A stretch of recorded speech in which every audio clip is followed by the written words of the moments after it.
এখন বর্তমানে বাংলাদেশের যে গ্রাম অঞ্চলের যে অবস্থা হয়েছে না, এখন খেলার মাঠের জায়গা পাওয়া যায় না। তো বাচ্চারা খেলার জন্য ওই জমিতে যে মাটি কাটে সেখানে এসে মাঠ করতেছে।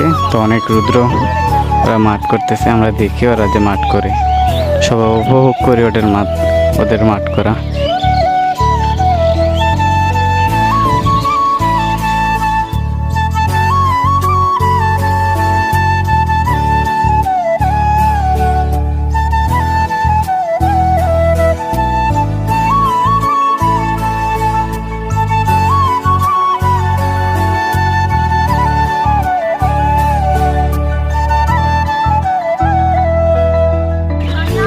ওরা তো ছোট পোলাপান, ওরা মাঠ করার বেশি একটা বোঝে না, তার জন্য আমাদেরকে আনছে যে দাগটা একটু বুঝিয়ে দেওয়ার জন্য।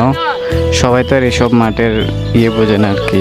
যেমন শীতকাল আসছে, সবাই ব্যাডমিন্টন খেলবে, ব্যাডমিন্টনের মাঠ তো আর সবাই বোঝে না, তার জন্য ওরা ছোট মানুষ আমাদেরকে আনছে।